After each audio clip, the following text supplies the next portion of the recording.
नमस्कार, मैं लविशा गुप्ता और आप देख रहे हैं लक्ष्यधारी न्यूज। भाईंदर पश्चिम का नायक परिवार विगत 217 वर्षों से बप्पा की दो मूर्तियों का विराजमान कर अनोखी परंपरा का निर्वाह कर रहा है। वर्ष 1804 में अनंत नायक द्वारा शुरू हुई ये परंपरा अब 5वीं पीढ़ी से आगे बढ़ 6ठी पीढ़ी तक पहुंच चुकी है। गौरतलब है कि जो मूर्ति इस वर्ष लाई जाती है उसका प्राण प्रतिष्ठान अगले वर्ष गणेश चतुर्थी को कर अनंत चतुर्दशी के दिन विसर्जन किया जाता है। इको फ्रेंडली गणपति की संकल्पना भले नहीं हो, लेकिन नायक परिवार में विगत 217 वर्षों से इको फ्रेंडली मूर्तियां ही लेकर आते हैं। परिवार की चौथी पीढ़ी की संपदा सुरेश नायक बताती हैं कि उनके परिवार का इस शहर में आगमन 18वीं शताब्दी के उत्तरार्ध में बाजीराव पेशवा के छोटे भाई चिमाजी अप्पा के पुर्तगालियों पर विजय के साथ ही हुआ था।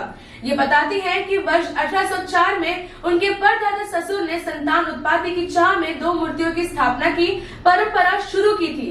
तब से यह परंपरा अनवरत जारी है। अब ये परिवार की 6ठी पीढ़ी भी अपने पूर्वजों की परंपरा का निर्वाह पूरे उत्साह से करने को तैयार है। निधि, शिवांश और निमिष को संस्कृति के श्लोक कंठस्थ हैं। विमेश कहते हैं कि वे बचपन से ही गणपति आशीर्वर्ष की सुनते आ रहे हैं और आज उन्हें किताब की जरूरत नहीं पड़ती है।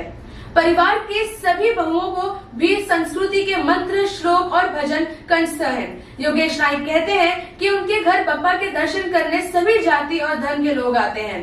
इनकी पुरानी परंपरा का निर्वाह परिवार के साथ सदस्यों के सहयोग, संपन्न और भक्ति के बिना संभव नहीं है। वे कहते हैं कि उनकी अगली पीढ़ी इस परंपरा को बढ़ाने के लिए बड़े ही उत्साह के साथ तैयार हो रही है। धन्यवाद।